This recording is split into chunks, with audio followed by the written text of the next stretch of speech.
Madame la ministre, la parole est à Monsieur Didier Quentin.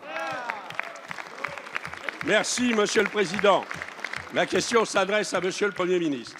Monsieur le Premier ministre, à la suite de ce que j'appellerai pudiquement une erreur de casting, vous vous êtes lancé à fond dans la campagne européenne, ainsi que le Président le fait massivement, comme encore ce matin, dans 80% de la presse quotidienne régionale, ce qui peut poser question d'ailleurs.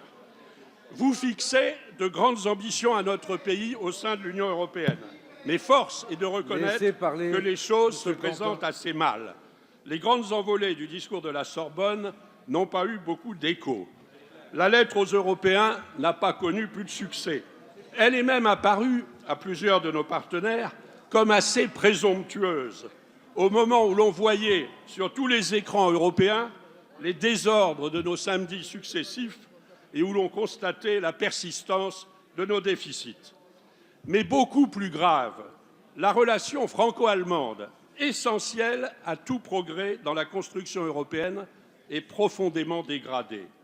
Comme le montrent les récentes déclarations de la chancelière sur les désaccords avec le président Macron et plus encore de sa probable successeur, AKK, qui va jusqu'à remettre en cause Strasbourg comme siège du Parlement européen et même notre statut de membre permanent du Conseil de sécurité.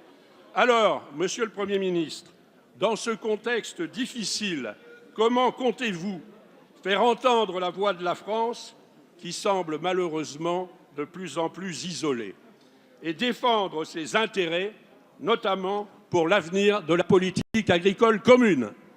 Merci, Monsieur le député. La parole est à Monsieur Jean-Baptiste Lemoyne, secrétaire d'État auprès du ministre de l'Europe et des Affaires étrangères. Merci beaucoup, Monsieur le Président, Mesdames et Messieurs les députés, Monsieur le député Didier Quentin. Cette amitié franco-allemande, cette relation franco-allemande, je crois que chaque président de la République a veillé y apporter sa pierre à l'édifice, a veillé à la conforter, à la renforcer. Et depuis 1963, je crois qu'il n'y a eu aucune exception. C'est d'ailleurs dans cet état d'esprit que le président de la République, Emmanuel Macron, que la chancelière Angela Merkel ont signé ce traité d'Aix-la-Chapelle. Un traité d'ailleurs auquel les parlements également participent à travers une coopération renforcée.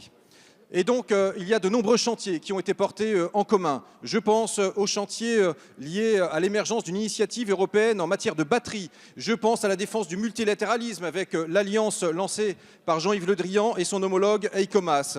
Mais nous pourrions également parler du budget de la zone euro, de l'Europe de la défense, qui ont fait énormément d'avancées ces derniers mois. Alors, si vous voulez voir